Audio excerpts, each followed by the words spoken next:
ರೋಷಮಾನ್ ಚಿತ್ರದ ಒಂದು ಇನ್ಸ್ಪಿರೇಷನ್ನಿಂದ ಮಾಡಿರುವಂತಹ ಒಂದು ಚಿತ್ರ. ಆದರೆ ರೋಷಮನ್ನ ಕತೆಗೂ ಈ ಕತೆಗೂ ಯಾವುದೇ ಸಂಬಂಧ ಇಲ್ಲ. ಥೀಮ್ ಮಾತ್ರ ಸಿಮಿಲರ್ ಥೀಮ್ ಅಂತ ಹೇಳ್ಬೋದು. ಅಂದರೆ ಒಂದು ಘಟನೆ ನಡೆಯುತ್ತೆ, ಅದನ್ನು ಎಲ್ಲರೂ ತಮ್ಮದೇ ಆದ ಒಂದು ಪರ್ಸ್ಪೆಕ್ಟಿವಲ್ಲಿ ಅದನ್ನು ಹೇಳ್ತಾರೆ ಅನ್ನೋದಷ್ಟೆ. ಅದೇ ರೀತಿ ದ ವಿಮೆನ್ ಇನ್ ಕ್ವೆಶ್ಚನ್ ಅನ್ನೋ ಬ್ರಿಟಿಷ್ ಫಿಲ್ಮ್ನ ಅಡಾಪ್ಟ್ ಮಾಡ್ಕೊಂಡು ಇದನ್ನು ಮಾಡಿದ್ದಾರೆ ಅಂತಲೂ ಹೇಳಲಾಗ್ತಾ ಇದೆ.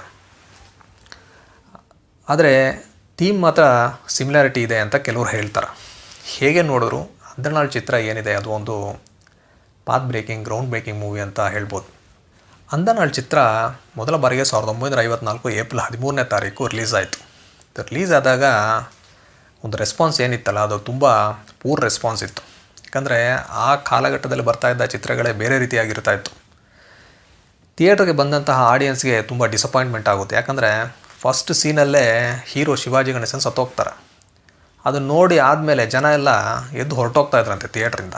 ಆಗ ಅವ್ರಿಗೆ ಸಮಾಧಾನ ಮಾಡಿ ಫುಲ್ ಫಿಲಮ್ ನೋಡಿ ಅರ್ಥ ಮಾಡ್ಕೊಳ್ಳಿ ಅಂತ ಹೇಳಿ ಕೂರಿಸಿದ್ರಂತ.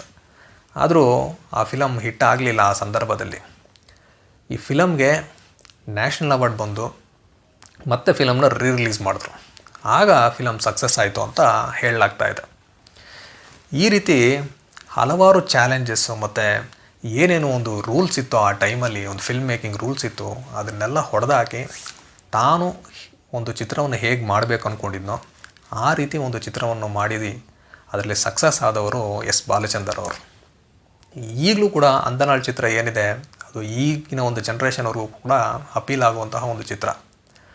CNN News 18 ಅವರು 100 ಗ್ರೇಟೆಸ್ಟ್ ಮೂವೀಸ್ ಆಫ್ ಇಂಡಿಯಾ ಅಂತ ಒಂದು ಲಿಸ್ಟ್ ಮಾಡಿದರು. ಆ ಲಿಸ್ಟಲ್ಲಿ ಅಂದನಾಳ್ ಚಿತ್ರ ಇದೆ. ಈಗಲೂ ಹಲವಾರು ಫೇಮಸ್ ಡೈರೆಕ್ಟರ್ಸ್ ಅಂತ ನಾವು ಯಾರನ್ನೆಲ್ಲ ಹೇಳ್ತೀವಿ, ಮಣಿರತ್ನಂ ಇರ್ಬೋದು, ಇಂಥವರೆಲ್ಲರೂ ಎಸ್ ಬಾಲಚಂದರ್ ಅವರ ಈ ಅಂದನಾಳ್ ಚಿತ್ರವನ್ನು ಯಾವಾಗಲೂ ತಮ್ಮ ಫೇವ್ರೆಟ್ ಅಂತ ಹೇಳ್ಕೊಂಡಿದ್ದಾರೆ. ಆ ರೀತಿಯ ಒಂದು ಅದ್ಭುತವಾದ ಚಿತ್ರ ಅಂದನಾಳ್.